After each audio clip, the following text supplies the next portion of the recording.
సంఖ్యాకాండము 14వ అధ్యాయము. అప్పుడు ఆ సర్వ సమాజము ఎలుగెత్తి కేకలు వేసెను. ప్రజలు ఆ రాత్రి ఎలుగెత్తి ఏడ్చిరి. మరియు ఇశ్రాయేలీయులందరూ మోషే అహరోనుల పైన సణుగుకొనిరి. ఆ సర్వ సమాజము, అయ్యో, ఐగుప్తులో మేమేల చావలేదు, ఈ అరణ్యమందు మేమేల చావలేదు. మేము కత్తివాత పడునట్లు యెహోవా మమ్మను ఈ దేశంలోనికి ఏల తీసుకొని వచ్చెను. మా భార్యలు మా పిల్లలు కొల్లపోవుదురు. తిరిగి ఐగుప్తుకు వెళ్ళుట మాకు మేలు కాదా అని వారితో అనిరి. వారు, మనము నాయకుని ఒకని నియమించుకొని ఐగుప్తునకు తిరిగి వెళ్ళుదమని ఒకనితో ఒకడు చెప్పుకొనగా, మోషే అహరోనులు ఇశ్రాయేలీయుల సర్వ సమాజ సంఘము ఎదుట సాగిలపడిరి. అప్పుడు దేశమును సంచరించి చూచిన వారిలో నుండిన నూను కుమారుడగు యెహోషువయు యెఫున్నె కుమారుడగు కాలేబును బట్టలు చింపుకొని ఇశ్రాయేలీయుల సర్వ సమాజముతో, మేము సంచరించి చూచిన దేశము మిక్కిలి మంచి దేశము. యెహోవా మన యందు ఆనందించిన ఎడల ఆ దేశములో మనలను చేర్చి దానిని మనకిచ్చును. అది పాలు తేనెలు ప్రవహించు దేశము. మెట్టుకు మీరు యెహోవా మీద తిరుగబడకుడి. ఆ దేశ ప్రజలకు భయపడకుడి. వారు మనకు ఆహారమగుదురు. వారి నీడ వారి మీద నుండి తొలగిపోయెను.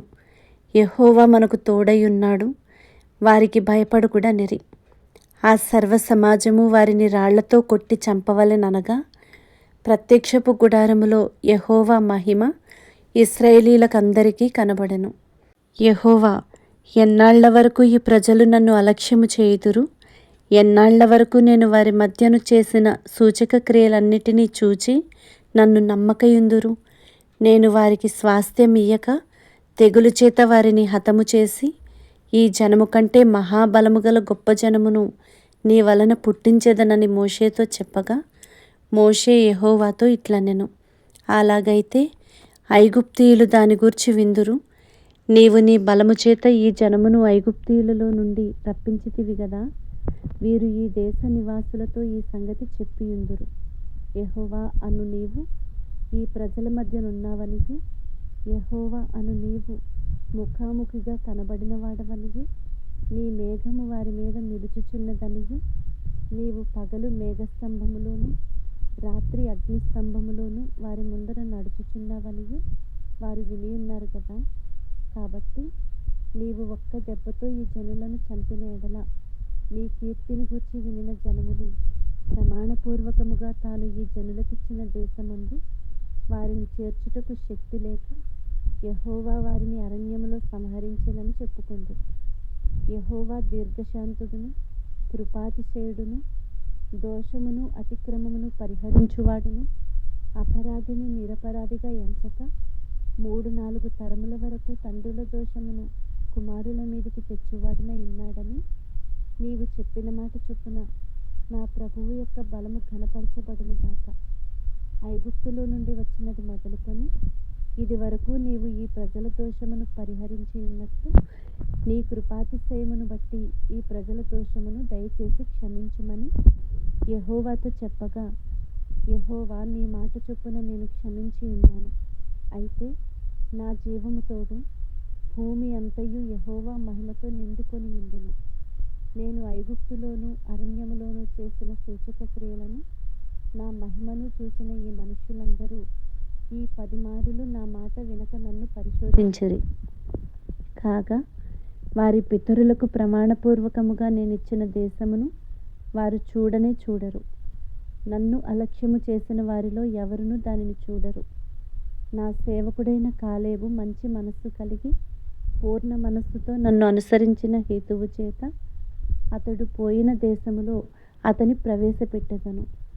అతని సంతతి దాని స్వాధీనపరచుకొనును. అమాలేకీయులను కనానీయులను ఆ లోయలో నివసించుచున్నారు.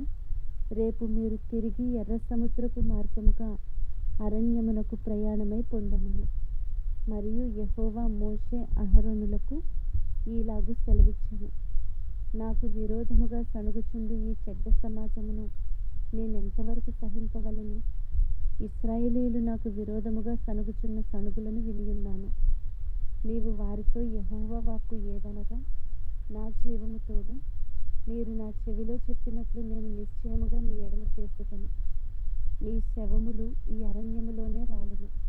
మీ లెక్క మొత్తము చొప్పున మీలో లెక్కింపబడిన వారందరూ, అనగా 20 ఏండ్లు మొదలుకొని పైప్రాయము కలిగి నాకు విరోధముగా సణిగిన వారందరూ రాలిపోవుదురు. యెఫున్నె కుమారుడైన కాలేబును, నూను కుమారుడైన యెహోషువయు తప్ప మిమ్మును నివసింపచేయుదునని నేను ప్రమాణము చేసిన దేశమందు మీలో ఎవరునూ ప్రవేశింపరు. ఇది నిశ్చయము.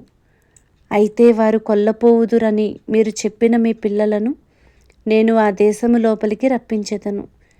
మీరు తృణీకరించిన దేశమును వారు స్వతంత్రించుకొనెదరు. అయితే మీ శవములు ఈ అరణ్యములో రాలును. మీ శవములు ఈ అరణ్యములో క్షయమగు వరకు మీ పిల్లలు ఈ అరణ్యములో 40 ఏండ్లు తిరుగులాడుచు మీ వ్యభిచార శిక్షను భరించెదరు. మీరు ఆ దేశమును సంచరించి చూచిన 40 దినముల లెక్క ప్రకారము దినమునకు 1 సంవత్సరము చొప్పున 40 సంవత్సరములు మీ దోష శిక్షను భరించి నేను మిమ్మును రోసివేసినట్టు తెలుసుకొందురు.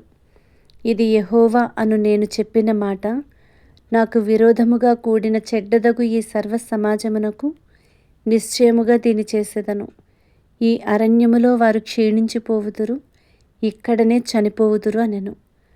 ఆ దేశమును సంచరించి చూచుటకై మోషే చేత పంపబడి తిరిగి వచ్చి ఆ దేశమును గూర్చి చెడ్డ సమాచారము చెప్పుట వలన సర్వ సమాజము అతని మీద సణుగునట్లు చేసిన మనుష్యులు, అనగా ఆ దేశమును గూర్చి చెడ్డ సమాచారము చెప్పిన మనుష్యులు యెహోవా సన్నిధిని తెగులు చేత చనిపోయిరి. అయితే ఆ దేశమును సంచరించి చూచిన మనుష్యులలో నూను కుమారుడగు యెహోషువయు యెఫున్నె కుమారుడగు కాలేబును బ్రతికిరి. మోషే ఇశ్రాయేలీయులందరితో ఆ మాటలు చెప్పగా ఆ జనులు చాలా దుఃఖించిరి. వారు ఉదయమున లేచి ఆ కొండ కొనమీదికెక్కి చిత్తమండి, మేము పాపము చేసిన వారము, యెహోవా చెప్పిన స్థలమునకు వెళ్ళుదుము అనిరి. అప్పుడు మోషే, ఇది ఎలా? మీరు యెహోవా మాట మీరుచున్నారేమి? అది కొనసాగదు. యెహోవా మీ మధ్యను లేడు గనుక మీ శత్రువుల ఎదుట హతము చేయబడుదురు. మీరు సాగిపోకుడి. ఏలయనగా అమాలేకీయులు, కనానీయులు మీకంటే ముందుగా అక్కడికి చేరియున్నారు. మీరు ఖడ్గము చేత కూలుదురు. మీరు యెహోవాను అనుసరించుట మానితిరి గనుక ఇక యెహోవా మీకు తోడయ్యుండడని చెప్పెను. అయితే వారు మూర్ఖించి ఆ కొండ కొనకెక్కిపోయిరి. అయినను యెహోవా నిబంధన మందసమైనను మోషే అయినను పాళెములో నుండి బయలు వెళ్ళలేదు. అప్పుడు ఆ కొండ మీద నివాసముగానున్న అమాలేకీయులను, కనానీయులను దిగివచ్చి వారిని కొట్టి హోర్మా వరకు వారిని తరిమి హతము చేసిరి.